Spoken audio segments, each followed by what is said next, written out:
Welcome to this concept explainer brought to you by CBSE Scolab of profsam.com, that is profsam.com. तो आज हम alternating current unit से एक बहुत ही important device समझने वाले हैं. Transformers. हाँ, और हम इसको इतना सिंपल बना देंगे कि एग्जाम में तो कोई डाउट रहेगा ही नहीं और ये कॉन्सेप्ट हमेशा के लिए याद हो जाएगा. चलो एक बहुत सिंपल से सवाल से शुरू करते हैं. ओके. ये जो हमारे फोन या लैपटॉप के चार्जर का एक बड़ा सा भारी सा ब्लॉक होता है, उसके अंदर आखिर होता क्या है? हम प्लग तो 230 वोल्ट के सॉकेट में लगाते हैं, पर फोन को तो बस 5 वोल्ट चाहिए. तो ये वोल्टेज इतना कम कैसे हो जाता है? हाँ, और मैंने भी ये सोचा कि ये हमेशा यूज करते टाइम थोड़ा गर्म क्यों हो जाता है. मतलब कुछ एनर्जी वेस्ट हो रही है? बिल्कुल सही सवाल है. और एक और इससे भी ज्यादा सरप्राइजिंग चीज सोचो. वेल्डिंग मशीन देखिए कभी? हाँ, वो जो लोहे को जोड़ती है. एग्जैक्टली, वो भी तो उसी 230 वोल्ट के सॉकेट से चलती है, लेकिन वो इतना ज्यादा करंट बना लेती है कि स्टील तक पिघल जाता है. हो, हाँ. तो एक तरफ वोल्टेज घट रहा है, दूसरी तरफ करंट बढ़ रहा है. इन सब का जवाब एक ही है, ट्रांसफॉर्मर. देखो, सबसे सिंपल शब्दों में ट्रांसफॉर्मर एक ऐसी डिवाइस है जिसमें कोई मूविंग पार्ट नहीं होता. बिल्कुल स्टैटिक. ओके. और इसका काम है एसी यानी ऑल्टरनेटिंग करंट के वोल्टेज को कम करना या फिर ज्यादा करना. और ये म्यूचुअल इंडक्शन के प्रिंसिपल पर काम करती है. म्यूचुअल इंडक्शन मतलब एक कॉइल में करंट बदलने से पास वाली दूसरी कॉइल में वोल्टेज बन जाना. एग्जैक्टली. बिल्कुल वही. इसको समझने के लिए ना सबसे अच्छी एनालॉजी है एक बाइसिकल का गियर सिस्टम. साइकिल का गियर? हाँ. मान लो हमें साइकिल बहुत तेजी से चलानी है. हम क्या करते हैं? हाई गियर लगाते हैं ना. हाँ. इसको समझो लो वोल्टेज. ठीक है. पेडल्स पर ज्यादा जोर पर स्पीड कम. हाँ, लेकिन इसका असर पहिए पर क्या होता है? पहिया बहुत तेजी से घूमता है यानी हाई वोल्टेज, पर उसकी अपनी जो टॉर्क है वो कम हो जाती है यानी लो करंट. अच्छा. तो हमने low voltage high current input को हाई वोल्टेज लो करंट आउटपुट में बदल दिया. ये है एक स्टेप अप ट्रांसफार्मर. अरे वाह, मतलब हमने फोर्स को स्पीड से ट्रेड कर लिया. बिल्कुल. और जब पहाड़ी पर चढ़ना हो तब हम लो गियर लगाते हैं. हाँ, तब उल्टा करते हैं. सही. अब हम पेडल्स को तेजी से घुमाते हैं, मतलब हाई वोल्टेज, पर जोर कम लगाते हैं, मतलब लो करंट. लेकिन पहिए को देखो, वो धीरे घूमता है यानी लो वोल्टेज, पर उसमें इतनी ताकत होती है, इतना हाई करंट होता है कि वो पहाड़ी पर चल जाता है. समझ गए. ये हुआ स्टेप डाउन ट्रांसफार्मर. परफेक्ट. दोनों केसेस में हमारी टोटल पावर लगभग सेम है. हम बस वोल्टेज और करंट को आपस में ट्रेड कर रहे हैं. मतलब पावर कांस्टेंट रहती है, बस वोल्टेज और करंट एडजस्ट होते रहते हैं. बिल्कुल सही. अब इसका एक मेंटल इमेज बनाओ. इसे मैग्नेटिक हैंडशेक की तरह सोचो. Magnetic handshake? हाँ, एक प्राइमरी कॉइल है जिसमें एसी करंट है, तो वो एक बदलती हुई मैग्नेटिक फील्ड बना रही है, जैसे कोई अपना हाथ हिला रहा हो. अच्छा, जैसे कोई वेव कर रहा हो. परफेक्ट. अब बीच में एक आयरन कोर है. वो इस वेव को, इस मैग्नेटिक फील्ड को पकड़कर दूसरे तरफ सेकेंडरी कॉइल तक ले जाता है. और सेकेंडरी कॉइल इस मैग्नेटिक हैंडशेक को फील करके अपने अंदर वोल्टेज बना लेती है. कमाल की बात यह है कि दोनों कॉइल्स टच भी नहीं कर रहे हैं. बिना छुए एनर्जी ट्रांसफर हो गई. यही तो म्यूचुअल इंडक्शन है. चलो अब देखते हैं कि एनसीईआरटी इसको टेक्निकली कैसे डिफाइन करता है. ठीक है. A transformer consists of two sets of coils insulated from each other. They are wound on a soft iron core. One of the coils, called the primary coil, has NP turns. The other coil is called the secondary coil. It has NS turns. Perfect. इसमें 2-3 शब्द बहुत important है. Insulated from each other, मतलब वो आपस में short circuit नहीं होती. और सॉफ्ट आयरन कोर, क्योंकि सॉफ्ट आयरन आसानी से मैग्नेटाइज और डीमैग्नेटाइज हो जाता है बिना ज्यादा एनर्जी वेस्ट किए. ओके. तो इसकी वर्किंग को मतलब स्टेप बाय स्टेप कैसे समझें? बिल्कुल. 4 सिंपल स्टेप्स में समझते हैं.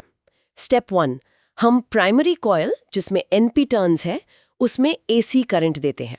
इससे कोर के अंदर एक चेंजिंग मैग्नेटिक फ्लक्स बनता है. ये चेंजिंग वर्ड सबसे जरूरी है. ठीक है. स्टेप 2, ये चेंजिंग फ्लक्स आयरन कोर की थ्रू सेकेंडरी कॉइल से लिंक हो जाता है, मतलब कोर उसको गाइड करके वहां तक पहुंचाता है. स्टेप 3, अब आता है फैराडेज लॉ. वो कहता है कि जब भी फ्लक्स चेंज होता है, कॉइल में ईएमएफ यानी वोल्टेज इंड्यूस होता है. क्योंकि फ्लक्स दोनों से लिंक है, तो प्राइमरी में भी वीपी और सेकेंडरी में भी वीएस इंड्यूस होता है. स्टेप 4, अब देखो, फैराडेज लॉ के हिसाब से ईएमएफ होता है n d phi dt। अगर हम माने कि फ्लक्स चेंज का रेट दोनों के लिए सेम है, तो जब हम Vs और Vp की इक्वेशंस को डिवाइड करते हैं तो d phi dt कैंसिल हो जाता है। अच्छा। और हमें मिलता है ट्रांसफॉर्मर का golden formula, Vs Vp is equals to Ns Np। तो ये तो सीधा सा हिसाब है, जितने गुना टर्न्स बढ़ेंगे उतने ही गुना वोल्टेज बढ़ जाएगा। एकदम सही। अगर secondary turns Ns primary Np से ज्यादा हैं तो वोल्टेज स्टेप अप होगा, अगर कम है तो step down. Hope everything is clear so far. This concept explainer is from profsam.com. That is profsam.com. अब एनर्जी तो कहीं से बन नहीं सकती है ना? नहीं। तो हम एक आइडियल ट्रांसफॉर्मर के लिए मानते हैं कि power in is equal to power out, मतलब Vp into IP is equal to Vs into IS। पर आइडियल ट्रांसफॉर्मर क्या होता है? असल में तो चार्जर गर्म होता है, मतलब लॉस तो है। बहुत अच्छा पॉइंट है। आइडियल ट्रांसफॉर्मर एक थ्योरेटिकल कॉन्सेप्ट है, 100% एफिशिएंसी वाला। रियल लाइफ में हमेशा हीट लॉस, एडी करंट्स, इन सब की वजह से लॉसेस होते हैं, पर एग्जाम में जब तक कहा ना जाए हम उसे आइडियल ही मानेंगे। ठीक है, तो for exams power in equals power out.